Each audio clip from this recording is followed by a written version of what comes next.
회복될 수 있기를 축복하며 오늘 또 주시는 말씀으로 큰 힘을 얻기를 축복합니다. 시작!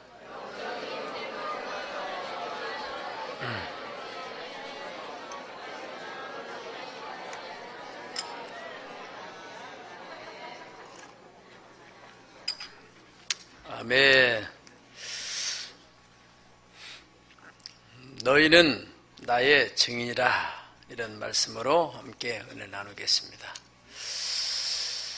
제가 작년에 시흥시 기독교 연합 회장으로서 임기를 잘 마치게 됐는데 아직도 남은 사역이 하나 있는데, 그것은 시흥시 기독교 역사를 편찬하는 일, 그 역사 편찬에 역점을 두고 사역을 했습니다만은 그게 만만치 않아 가지고 이제 최근 이제 발간 인쇄를 하고 있습니다만은 2월 17일 날 이제 편찬 감사 예배를 우리 박물관 예루살렘 성전에서 드리게 됩니다. 그런데 이제 그 역사를 편찬하는 과정 속에서 두 교회가 문제가 있었어요. 한 교회는 분명히 그 교회를 개척한 목사님이 이제 문제가 있어서 다른 교회로 움직이다가 이제 지금 자그마한 교회를 하고 있는데, 세 번째로 오신 목사님이 자신이 개척한 교회라고 교회 연역을 그렇게 만드는 것이 들었다고 해서 이런 문제가 어떻게 있을 수가 있느냐. 그래서 두 분이 갈등이 생겨서 그러면은 정리를 해서 올리도록 해라. 누구 편을 들 수가 없잖아요.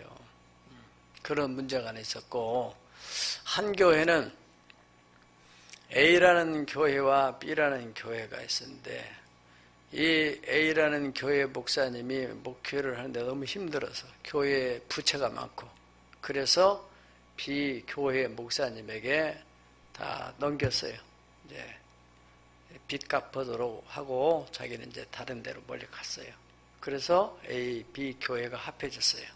그래서 이 B 교회 목사님이 이 교회를 잘 이끌어 가다가 연세가 돼서 이제 정년 퇴직을 하면서 다른 목사님을 청빙해 왔는데, 이 원로 목사님하고 새로 청빙한 목사님하고 뭔가 불편한 관계가 있었는지 교회 연역을 정리하는데 이 새로 청빙한 목사님이 이 목사님을 빼고 자기는 이쪽 교회를 통해서 온 것처럼 역사를 정리해 놓은 거예요.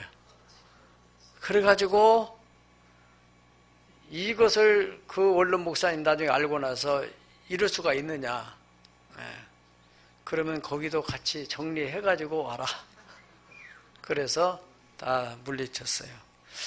여러분, 원로 목사님 입장에서나 교회를 개척한 당사자가 지금 눈을 보니 뜨고 있는데, 시퍼렇게 눈을 뜨고 있는데 이게 뒤집어졌으니 얼마나 속이 상하겠냔 말이죠. 생각해 보세요. 여러분들이 그런 입장이라면 한번 생각해 보세요. 하나님이 천지 만물을 창조하셨는데 사람들이 우연히 됐다, 이렇게 원숭이가 사람이 됐다, 하나님이 지금 눈을 시퍼렇게 뜨고 계시는데 그렇게 말을 할 때 얼마나 하나님이 속이 상하시겠어요. 이사야서 40장 26절에 보면은 너희는 눈을 높이 들어서 이 천지 만물을 누가 창조했는가 봐라, 그렇게 말씀했어요. 좀 눈을 높이 들어서 세상이 누가 만들었는가, 누가 만들었어요? 아, 역시 하나님 만드셨구나.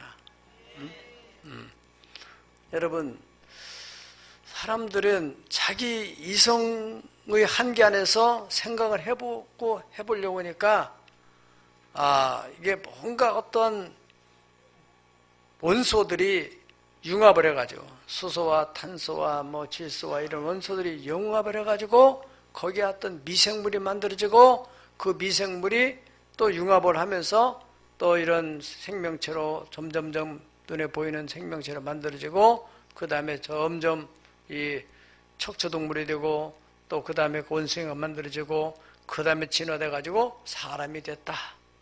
이게 진화론이잖아요. 그런데 우리 기독교는 하나님이 천지를 만드셨고 다 만드실 때 각 종류들을 만드셨다. 아멘. 그렇게 딱 믿는 거예요. 성경에 그렇게 써 있으니까 태초에 하나님이 천지를 지으시니라. 아멘. 그런데 이 진화론에 이제 문제가 있어가지고 이게 이렇게 우연히 됐다 하기는 너무 이상하다. 그래가지고 새로운 학설이 또 만들어진 것이 지적 설계론이라는 학설이 만들어진 거예요. 이게 우연히 특별히 이 우주를 보면은 그 태양계만 하더라도 수천억 개의 별들이 움직이는데 어떻게 그게 부딪히지 않고 사고가 나지 않느냐. 지금 우리 지구 덩어리에는 인구가 약 75억이라는데 거기에 차가 한 대씩 다 있다 해도 75억 개 이 차가 돌아다니는데 얼마나 많은 부딪히고 사고가 막 나옵니까? 그런데 거기에는 1000억 개, 태양계만 1000억 개고 그런 태양계가 얼마나 많은데 사고 나는 일이 없다. 다 어떻게 그렇게 다 움직이는데 그것 보니까 야 이거는 뭔가 어떠한 지식을 가지고 있는 존재가 설계를 해서 만들었기 때문에 이런 일이 있지 우연일 수는 없다. 마치 여러분들이 이것은 축소를 해서 설명하다면은 시계 속에 부속이 얼마나 많습니까?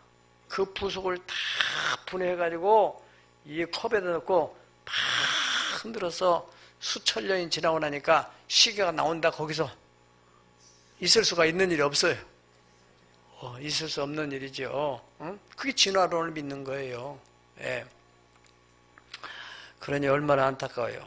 그래서 지적 설계론이라는 것은 어떠한 지식을 가지고 있는 존재가 하나님이라는 할 수 없지만은 그분이 설계를 해서 만들어졌다. 그래서 창조 세계는 한마디로 질서의 세계입니다. 질서. 질서가 깨지는 것이 이제 무질서 속에 여러 가지 폐단이 일어나는 거예요. 우리 건강한 몸도 질서 있게 하나님 만드는데 이 질서가 깨질 때 병이 생기는 거예요. 창조 질서를 따라 살아가는 것이 장수의 비결이고 축복의 비결인 줄 믿으시기를 바랍니다. 여러분, 이렇게 하나님께서 천지를 만들었는데 그것을 사람들이 누군가가 이것을 하나님 만드셨다고 전해주면 얼마나 좋으시겠어요. 그런 사람들이 없으니까 하나님 답답하다는 거예요. 뿐만 아니라 예수님께서 부활하셨는데 그것을 부활하는 그 현장을 목격한 사람이 있었어요. 누가요? 로마의 군병들이 지켰어요. 예수님이 부활하신다고 평상시에 하니까 부활하면은 이게 여러 가지 복잡한 문제 생긴다. 그래가지고 큰 돌을 가지고 이건 보통 사람이 돌을 움직일 수 없는 그런 큰 돌로 문을 딱 막았어요. 그리고 거기다가 헤로드 왕이 도장을 찍어서 인봉을 해놓고 로마의 특수 부대를 거기다 딱 보초를 세워놨어요. 그런데 3일째 막 지진이 일어나면서 막 이 땅이 움직이기 시작하더니 돌문이 푹 열리게 됐어요. 그때 그냥 그 지키고 있던 군인들이 기절을 한 거죠. 돌문 열려졌고 정신을 차려 들어가 보니까 시체가 없어졌어요. 이야, 이거 어떻게 하면 좋을까? 어떤 신고를 해야 할 텐데 자기들이 책임을 맡은 사람이야. 보초잖아요, 경비병. 그래서 장로, 대제상, 먼저 대제상들에게 찾아가서 여차여차 이렇게 됐습니다. 예수님이 부활했습니다. 상황을 다 설명하니까 이 장로, 제사장 자기들이 모함을 해가지고 예수님을 죽였는데 이 이제 군중들이 동요가 일어날 것 같으니까 이 사람들이 그 사람한테, 군병한테 뭐라고 했냐면은 제자들이 훔쳐갔다 해라. 돈을 주면서. 아니, 돈이 문제가 아니고 이게 총독에 알려지면 우리는 목이 잘립니다. 아, 그 문제는 우리가 다 해결해 주겠다. 걱정하지 말고 이 돈 가지고 가서 사람들에게 예수님의 시체를 제자들이 훔쳐갔다고 해라. 그렇게 소문을 내라고 했어요. 그런데 성경은 마태복음 28장 11절부터 15절까지의 내용인데, 자, 우리 한번 보실까요? 여자들이 갈 때 경비병중 몇이 성에 들어가 된 모든 일을 대제사장에게 알리니 그들이 장로들과 함께 모여 의논하고 군인들에게 돈을 많이 주며 이르되 너희는 말하기를 그의 제자들이 밤에 와서 우리가 잘 때 그를 도둑질하여 갔다 하라. 만일 이 말이 총독에 들리면 우리가 권하여 너희로 근심하지 않게 하리라 하니 군인들이 돈을 받고 가르친 대로 하였으니 이 말이 오늘날까지 유대인 가운데 두루 퍼지니라. 가짜가. 예수님 부활한 게 아니라 제자들이 훔쳐갔다. 그 얘기가 두루 퍼져서 그 얘기를 들은 사람은 부활을 목격한 사람 얘기를 안 듣는 거예요. 어떻게 부활될 수 있냐? 상식으로도 이해가 안 되지만은 실제로도 거짓 증인이지만은 그들이 목격자라고 하니까 군인들이 예수님께서 부활하신 다음에 40일 동안 자신이 부활하신 것을 제자들에게 보여주고 그러면서 너희가 이러한 얘기들을 갖다가 사람들에게 알려주라. 인간의 죽음이 끝이 아니라 예수를 믿기만 하면은 죽음 후에 부활이 된다. 할렐루야. 자, 하나님 편에 볼 때는 예수님이 부활하시는데 사람들에게 이 잘못된 소문이 퍼져가지고 부활이 안 되고 제자들이 도둑질해 갔다고 하는 이야기를 들을 때 얼마나 기가 막히겠냔 말이죠. 제자들이 그 당시로 이제 예수님 부활하신 것을 못 봤으니까 그들이 두려워가지고 숨어 있었어요.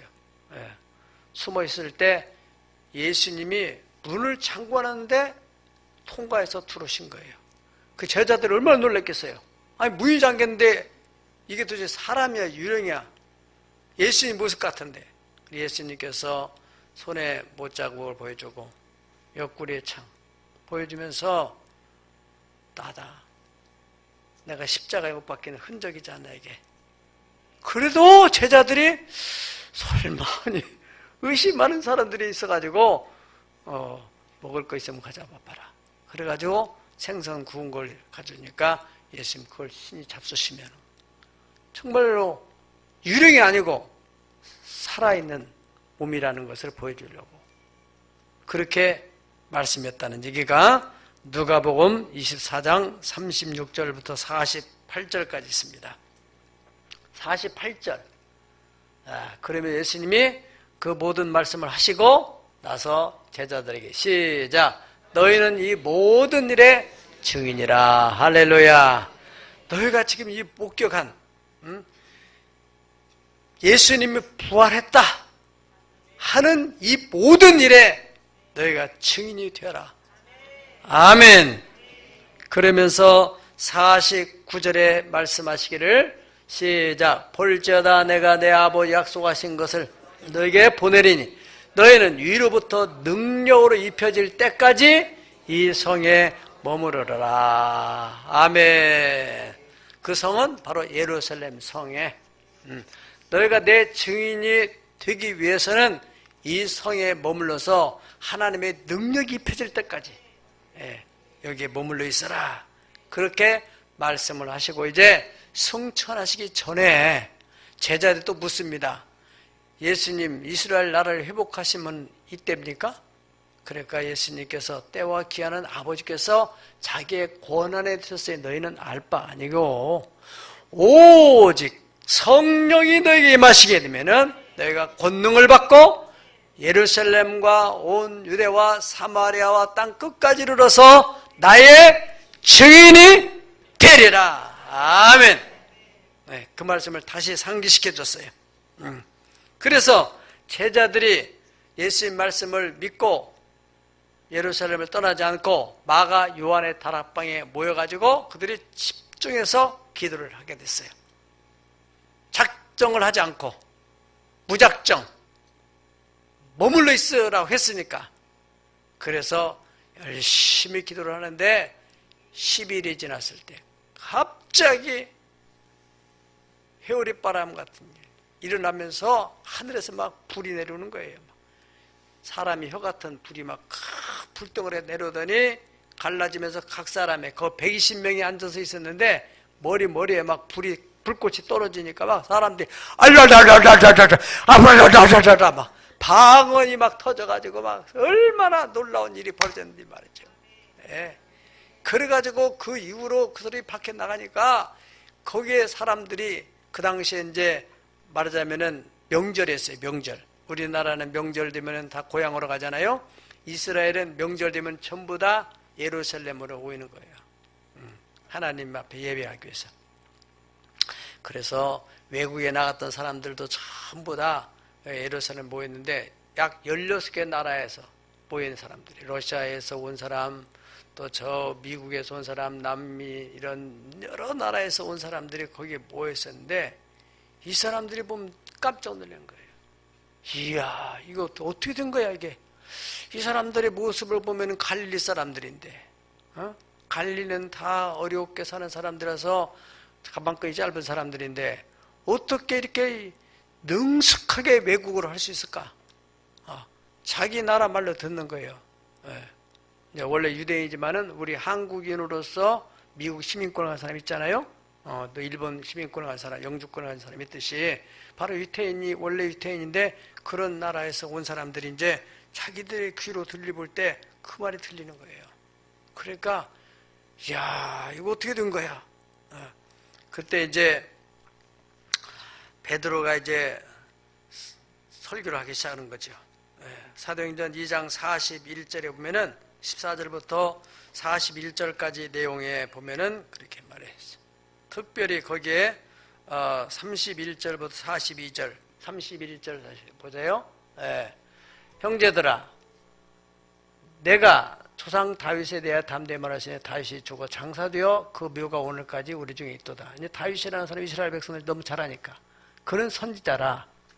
하나님이 이미 맹세하사 그 자손 중에 한 사람을 그 위에 앉게 하리라 하심을 알고 앞으로 다윗이 영감을 가지고 앞으로 하나님이 한 선지자를 세울 것이라고 이렇게 알고서 시편에다 써놓은 얘기예요.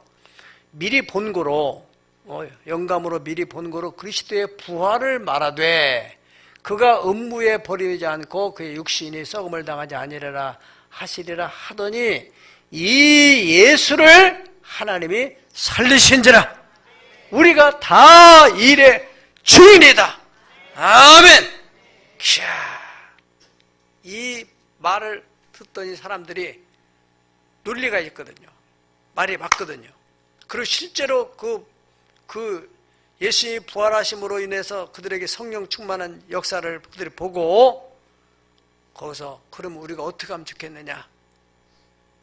그러니까 회개하고 세례를 받으라. 그러면 구원을 받을 수 있다. 너희들도 부활할 수 있다. 아멘.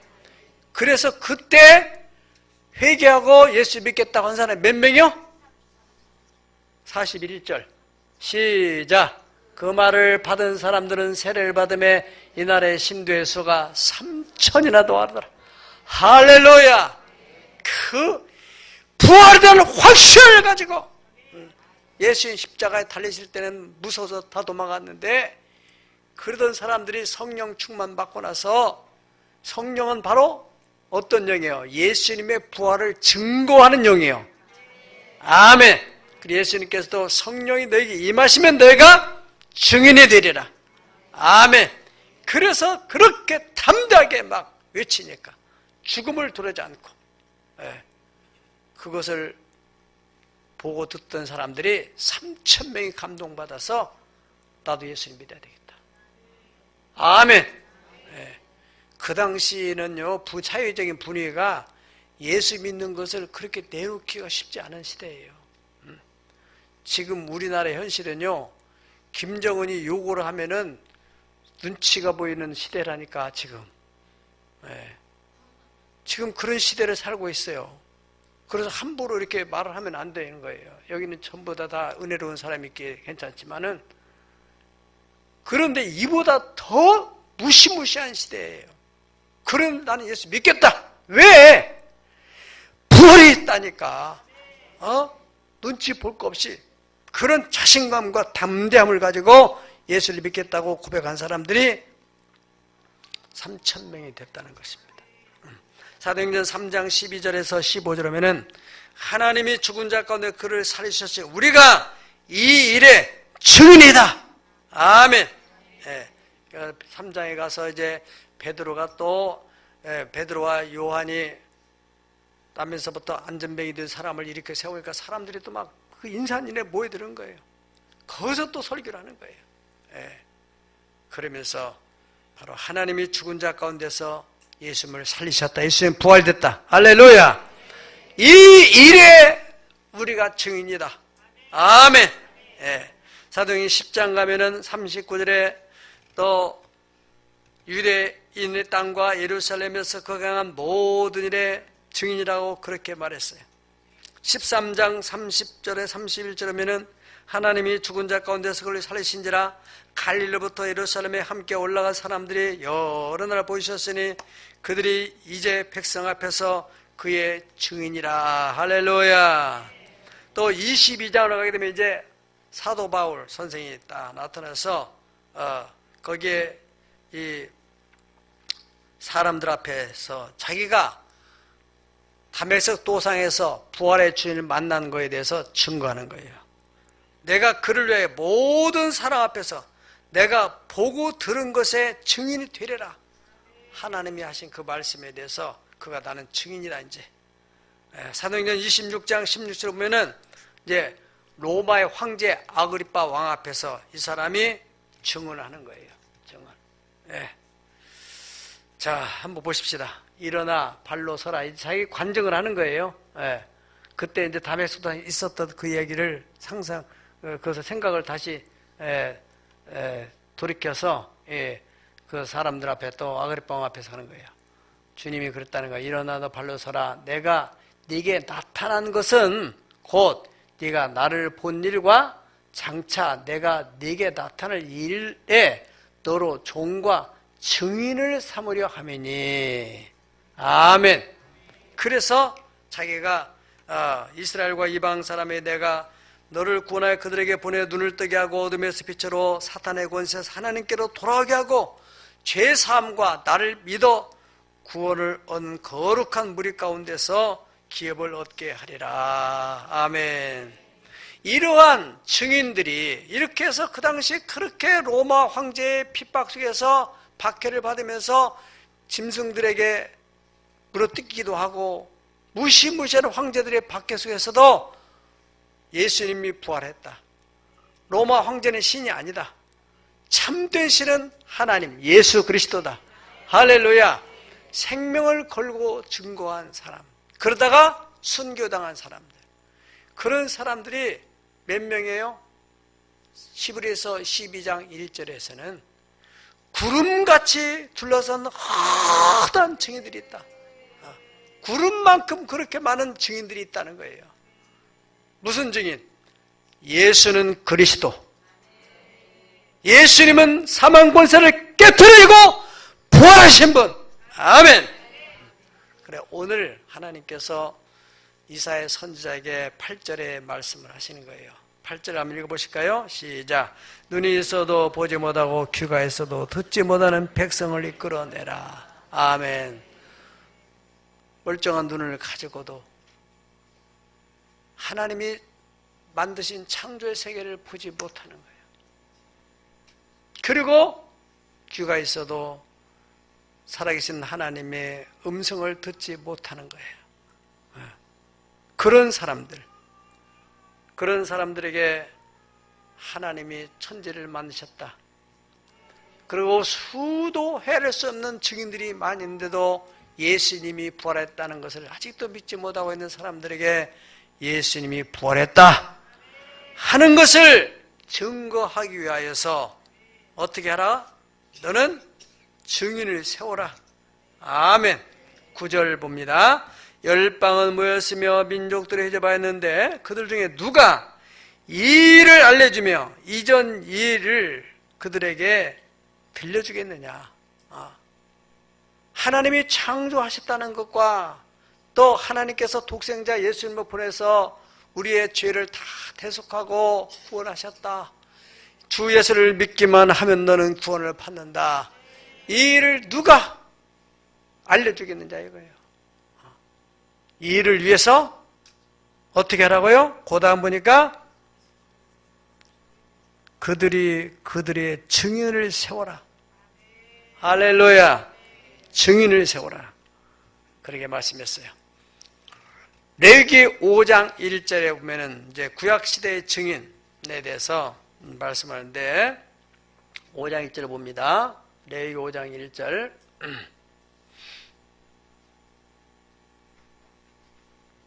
만일 누구든지 저주하는 소리를 듣고서도 어떻게 하면은 증인이 되어 그가 본 것이나 알고 있는 것을 알려주지 아니하면 그는 자기의 죄를 져야 할 것이요 그 허물이 그에게로 돌아올 것이다. 다시 말하면은 그가 목격한 거예요. 사실을. 그러면 이 자기가 목격한 그에 대해서 재판장에 서면은 이 사람이 증인으로 채택되면은 사실 이렇다. 그렇게 해야 되는데 그 상대가 어떤 사람이에요? 대단한 권력을 가진 사람이에요. 잘못하면 내가 이런 얘기 했다가 내 피해야 돼. 아, 왜 나는 모르겠다고, 나는 잘 모른다고 이렇게 하면은 그 사람은 자기가 죄를 지어야 된다. 자기가 보고 들은 것이 있다면은 확실하게 증인으로서 증거를 해줘야 된다는 거예요.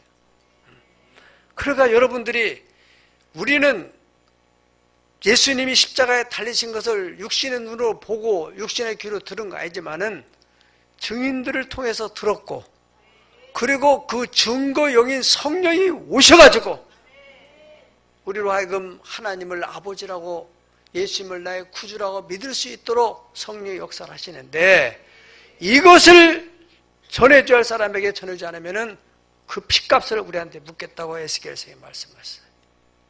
무서운 얘기입니다. 내 집 안에 내 친구가 있는데 이 사람이 지옥 가서 너 누구랑 같이 있었어요? 너 아무개랑 있었는데 아무개 불러와. 교회 집사인데 너 이 사람에게 왜 복음을 안 전했어? 글쎄요, 난 바빠서요. 이제 지금 안 믿을 것 같아서요. 이 사람은 듣기만 하면 누구든지 예수를 부르는 자는 구원 얻으리라. 그런데 어째 듣지 못한 이를 부르리요? 알지 못한 이를 어찌 믿으리요? 전파하는 자가 없이 어찌 들으리요? 아름답도다 복음을 전하는 자의 발이여 함과 같으니라. 아멘. 이 증인은 무서운 거예요. 그래서 이 증인에 대해서 신약시대 원어에는 마르투스라는 말로 표현했어요. 마르투스, 증인. 그런데 이 증인이라는 말이 어디서 왔느냐? 마르티르, 순교자. 순교자라는 말에서 증인이라는 말이 왔다는 말이죠. 그것은 뭘 말하냐면은 진짜 증인은 순교할 각오와 자세를 가지고 증거를 해야 한다는 거예요. 아멘. 그래서 증인이 된다는 거 쉽지 않은 거예요. 이 구약시대 순교자들은, 신약시대 순교자들은 다 증인을, 가만히 있으면 될 거였는데, 예수님이 부활했다, 예수님 구주다, 하나님이 천지를 만드셨다, 그거를 증거하다가 죽은 거 아니겠어요? 우리나라에서도 마찬가지입니다. 외정시대 때 천황폐하가 신인데 다시 오실 예수님이 계신다, 이것 때문에 순교를 많이 당하는 거예요. 6.25 동란 때도 마찬가지입니다. 신이 어디에 있느냐? 공산주의는 신을 부정하는 거예요. 진화론을 철저히 신봉하는 거예요. 사람이 아무것도 아니다. 죽으면 다 끝이다. 이 무슨 영혼이 있냐? 유물사상이라는 것은 모든 건 다 물질이다. 그런데 하나님이 계신다. 내세가 있다. 그것 때문에 공산주의 죽이는 거예요. 예. 그래서 순교당한 사람이 얼마나 많이 있어요. 우리나라에 얼마나 많은 사람이. 디모데 6장 12절에 14절이면은 바울 사도가 디모데에게 말합니다. 믿음의 선한 싸움을 싸우라. 영생을 취하라. 이를 위하여 네가 부르심을 입었고 많은 증인 앞에서 선한 증언을 증언했다. 아멘. 이 부분에 대해서 학자들은 이게 지금 많은 증인 앞에서 선한 증언을 하였다. 이건 이 디모데가 이제 목사 안수를 받는 데 있어서 네가 앞으로 목사로서 어떻게 사역을 할 것이냐. 거기 증인들 앞에서라는 것은 여러 목사님들, 지금도 마찬가지야. 이런 전례를 따라서 지금도 정통적인 교단에서는 목사 임직을 하기 전에 고시도 보고 마지막 이제 심리라는 게 있어요. 심리. 원로 목사님, 연세 많이 드신 권위 있는 교단에 고위 있는 목사님들이 5분, 10여 분 이렇게 딱 한 방에 있어요. 거기 이제 혼자 들어가는 거예요. 들어가서 이 목사님 물어보고 저 목사님 질문하고 막 그러면 그야말로 정신이 혼미해져요. 네가 정말로 이 좁은 길, 생명을 걸고 아무리 힘들고 어려워도 네가 오직 복음을 위해 살겠느냐? 세상으로 가지 않겠느냐? 다른 직업을 갖지 않겠느냐? 이거를 심리를 하는 거예요. 예. 그래서 내가 생명 걸고 이 길 가겠습니다. 아굴골짝 빈들에도 복음 들고 하겠습니다. 이렇게 해서 심리가 통과돼서 그 다음에 이제 목사 안수를 주는 거예요. 바로 그런 전례 이게. 예. 여러 증인들 앞에 선한 증언. 그래, 내가 예수님은 부활하신 분이고 나의 구주시고 누구든지 주 예수를 믿으면 구원을 받게 된다. 나는 이 일을 위해서 내 생명을 걸고 평생을 헌신하겠습니다. 너 그렇게 했잖아. 그 말이에요. 바울 사도가 디모데한테. 예. 그리고 예수님, 만물을 살게 하신 하나님 앞과 본디오 빌라도를 향하여 선한 증언을 하신 그리스도 예수 앞에서 너를 명한다. 이것은 예수님도 본디오 빌라도가 재판할 때 네가 하나님이냐? 진리냐? 메시아냐? 그렇다. 아니요, 나 잘못 알았어요. 그게 아닌다고.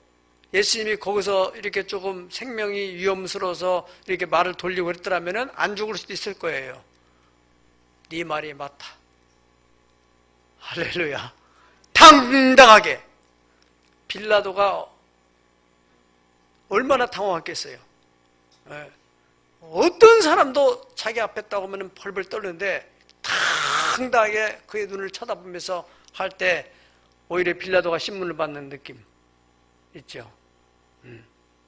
그렇게 본디오 빌라도 앞에서 선한 증언하신 그리스도 예수님을 생각하면서 그 앞에서 내가 너한테 명령을 한다. 너 그런 정신을 가지고 목회를 해야 된다. 사람 눈치 보고 사람 두려워하고 네가 불이익을 당할까 봐서 이게 자꾸 말을 바꾸고 또 그래가지고는 목사 못한다. 중요한 거예요. 우리 주 예수 그리스도께서 나타나실 때까지 흠도 없고 책망받을 것도 없이 이 명령을 네가 지켜야 된다. 곧 뭐냐?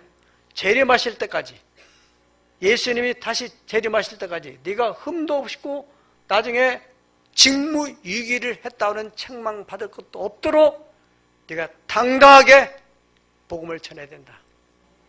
아멘. 그렇게 아들같이 생각하는 디모데에게 권면을 했다는 얘기입니다. 증인의 삶.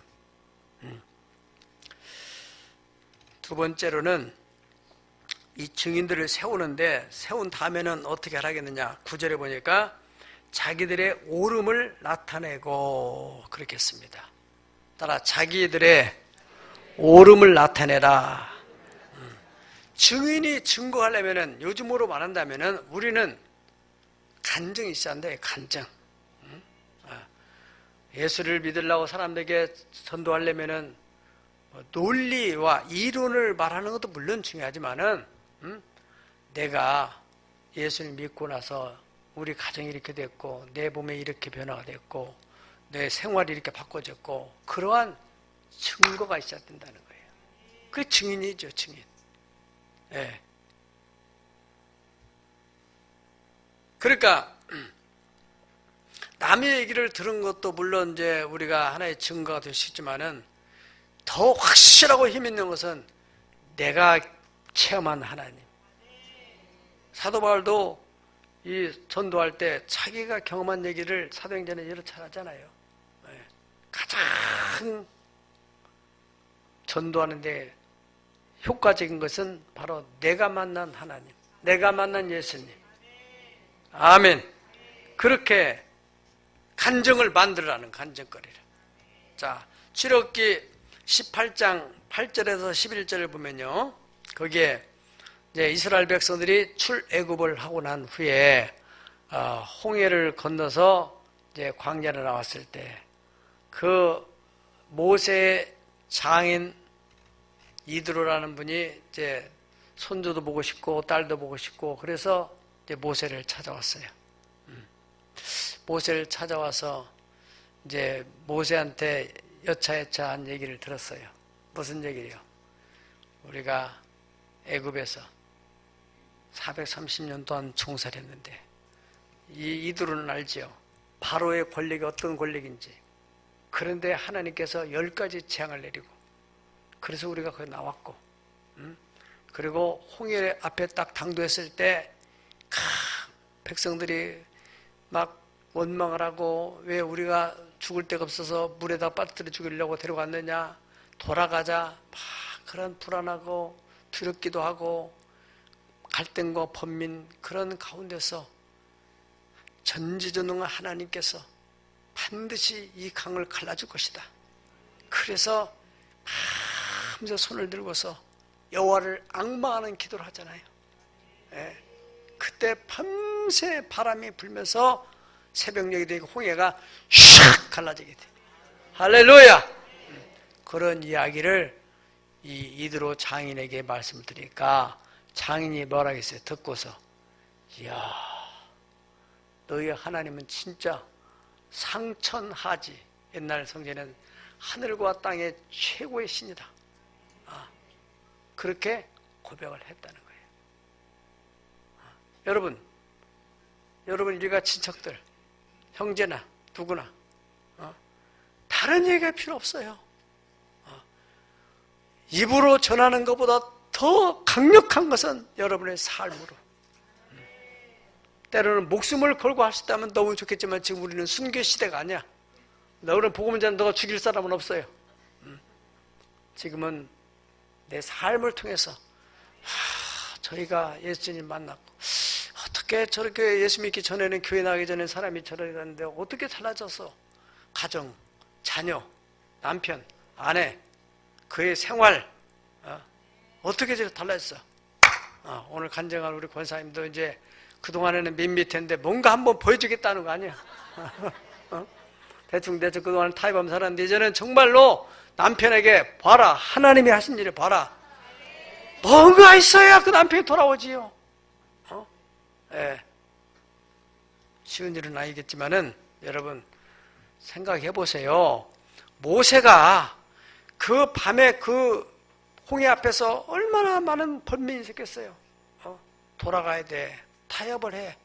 바로 앞에 잘못했다고 우리 다시는 그렇게 안 할 테니까 살려달라고 해. 아니면 이 물속에 들어 빠져주고 지금 로마 군대 앞에 지금 어떻게 돼? 얼마나 마음에 갈등이 있었겠어요. 오직 주만 바라볼지라. 어찌할 수 오직 주만 바라보는 그런 믿음이 있으니까 그렇게 하죠. 믿음 없이는 할 수 있겠어요? 하나님에 대한 그런 믿음이 없이 할 수 있겠냐 말이에요. 우리는 가능적인 것을 계획하는 것, 사람들도 그래 가능성이 있었지 않느냐. 도저히 불가능한 그 일에 대해서 진짜 하나님만 할 수 있는 아멘. 그런 간증이 있어야 돼. 그게 증인이란 말이에요. 제가 이번에 라오스에 가서 여러 가지 많은 봤지만 제게서는 가장 가슴에 남았던 것이 뭐냐면은 오던 길에 우리에게 이제 그 호텔이니 뭐 이런 데 부킹을 해준 그 선교사님이 계시는데 그 선교사님 사역하는 현장을 이제 방문하게 됐어요. 예, 기도도 해주고 또 우리 선교물 보면 자그마한 것도 좀 갖다 아이들이 나눠줘. 거기 유치원 사역을 하고 있는데 거기는 어떻든 이 정치적인 형태가 사회주의 국가이기 때문에 내놓고 복음을 전할 수 없어요.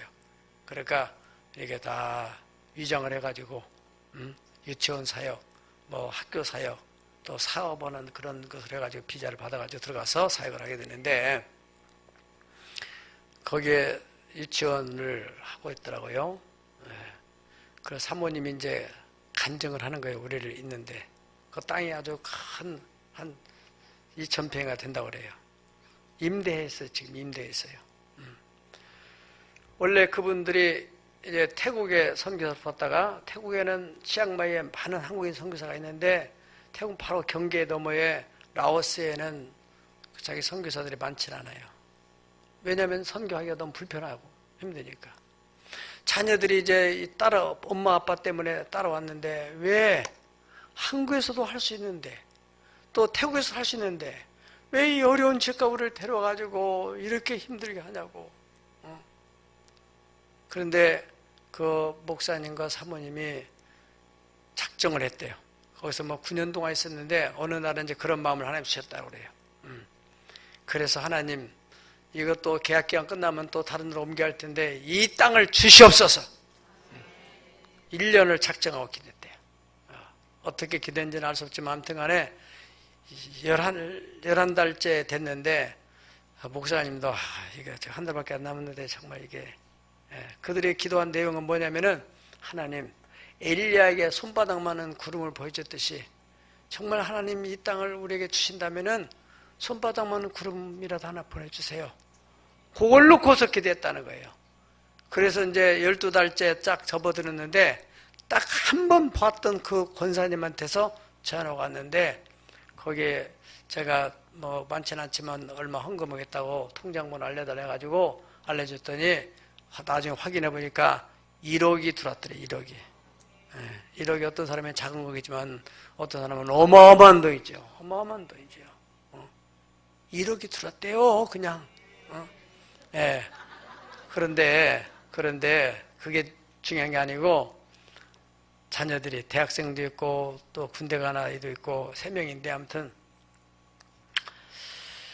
그 아버지 통장에 100불도 없어가지고 덜 있다 없다 우리 지금 생활비가 떨어졌다 우리 기도하자 이러던 아버지의 통장에 지금 1억이 들어왔다는 거예요. 그걸 본 거예요.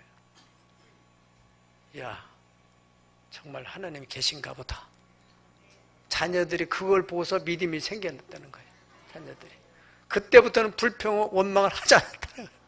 아 하나님 뭔 일을 하시겠구나. 아멘. 자 이게 바로 증인이란 말이죠. 증인. 네. 어떻게 하겠어요? 자기의 옳음을 나타내라. 내가 가는 길, 내가 믿는 그 하나님이 이런 분이라는 것을 나타내도록 하라는 거예요. 아멘. 그러니까 그러한 간증을 만드는다는 것은 쉬운 일은 아니잖아요. 네. 정말 하나님만을 신뢰하고 인간적으로는 도저히 불가하는 일인데 그걸 믿음으로 도전해 나가는단 말이죠. 그때 하나님의 역사가 나타나. 할렐루야. 네. 마지막 세 번째로는 그래서 어떻게 하라고요? 듣는 자들로 옳다고 말하게 하라. 9절 마지막입니다. 9절 마지막. 자기의 옳음을 나타내고 듣는 자들이 옳다고 말하게 하라. 옳다 인정하고 수긍을 하게 되면은 믿게 되는 거잖아요. 따라오게 되는 거잖아요. 인정하게 되잖아요. 할렐루야. 부인할 수 없이 인정하고 창조자 하나님을 인정하고 또 부활하신 예수님을 구주로 영접할 수 있도록. 하나님은 우리에게 은혜를 주시기 원해요. 은혜라는 것은 값없이 주시는 거예요. 우리는 은혜 하면은 보통 신령한 은혜만 생각하는데 땅에 기름진 은혜도 얼마나 은혜로 얻어진 것들이 얼마나 많아요. 우리가. 아멘. 은혜로. 야곱이 형을 만났잖아요. 에서를 만났어요. 에서가 눈이 희둥그레졌어요. 이야, 이만한 양떼. 이 자식들은 이게 뭐냐 이게. 누구냐? 제 자식들입니다. 20년 만에 몇 명 낳았어요? 13명. 딸까지. 하여튼 부인 얘기는 그만두고라도 아무튼 이렇게 많이 됐어요. 그 에서가 이거 어떻게 된 거냐? 그러니까 야곱이 거기서 뭐라고 합니까? 하나님이 내게 은혜로 주신 것입니다. 그렇죠. 빈손 들고 갔는데 은혜로 하나님 주신 거죠. 하나님께서는 우리에게 신령한 은혜를 통해서 우리가 믿음이 생기고 소망이 생기고 기쁨이 생기고 이렇게 하시는 여러분 마음속에 오늘 또 은혜가 임할 때 그래 나도 증인의 삶을 살아야 되겠다 하는 그런 마음은 하나님 주신 은혜입니다. 그 믿음을 가지고 이렇게 현장 속에 들어가서 믿음으로 살아낼 때 하나님께서 생활 속에 은혜를 부어주실 때 불가능한 일을 가능케 하시는 겁니다. 직장에서든지 사업을 하는 일이든지 하나님 내가 이번에 11절을 얼마나 정해놓고 하겠습니다. 올해는 내가 이거 달성하겠습니다. 역사하여 주시옵소서. 경제적으로 사람들 다 힘들다고 하는데 하나님 절대로 우리의 사업장에는 불황을 모르게 하여 주옵소서. 더 잘 되게 하여 주옵소서. 그래야 경쟁사들이 이야 정말 하나님 살아계시는구나. 이삭이 그렇지 않습니까? 이삭을 그렇게 힘들게 했던 아비멜렉이 와서 하나님이 너희와 함께 하신 거 우리가 분명히 보았다. 아멘. 그렇게 고백하고 그러한 영광을 하나님께 돌리도록 내가 꼭 그렇게 하겠습니다. 하나님. 그런 마음을 여러분들이 갖는 그 자체가 은혜고 그래서 그 믿음을 가지고 여러분이 살아갈 때 하나님의 역사가 나타난다. 하나님 우리에게 신령한 은혜뿐 아니라 물질적인 풍성한 은혜의 복을 주기를 원하는데 얻지 못하는 것은 너희가 구하지 않은 것이다. 구하여도 얻지 못해서 정욕으로 쓰려고 나만을 위해서 오직 하나님의 영광을 돌리기 위해서 여러분이 구하고 하나님께 간구를 한다면 하나님 반드시 주신다 이거예요. 빌립보서 2장 29절 중요한 말씀 우리 다 같이 한번 읽어보실까요? 제가 잘못됐네요. 하나님께서 너에게 은혜를 주신 것은 다만 그를 믿을 뿐만 아니라 또한 그를 위하여 고난도 받게 하려 하심이니라. 아멘. 하나님은 우리에게 은혜를 주시는 거예요. 그것은 은혜를 왜 주시느냐? 그를 단순히 믿는 것으로 끝나지 않고 네가 그것을 증거함으로써 그런 고난에 참여하도록 하기 위해서 은혜를 주신다. 할렐루야. 네. 그래서 은혜를 주시는 목적은 고난을 무릅쓰고 뭐 하라고? 증인의 삶을 살라고. 아멘. 그런 마음가짐이 없이 은혜만 받으려고 하는 것은 은혜를 베푸시는 하나님의 목적에 우리가 어긋나는 일이라는 것입니다. 사랑하는 여러분, 2019년 새해 내가 정말 증인의 삶을 살아야 되겠다. 오늘 하나님께 말씀하십니다. 너희는 나의 증인이라. 나는 너희 하나님이라. 과연 태초부터 나는 그니 내 손에서 건질 자가 없다. 내가 행하는데 누가 막겠느냐. 할렐루야. 여러분들이 이러한 마음을 가지고 주님, 하나님이 천지를 만드셨는데 하나님께서 인간을 구원하기 위해서 독생자를 땅에 보내셔서 십자가에 못 박아 돌아가시면서 우리의 죄를 다 대속해서 믿기만 하면 구원을 받겠다고 했고 생명을 걸고 수많은 증인들이 증거해서 오늘 우리에게까지 복음이 내 가정까지 왔는데 나는 여태까지 어떻게 살았습니까? 내가 증인의 삶을 살고 있습니다.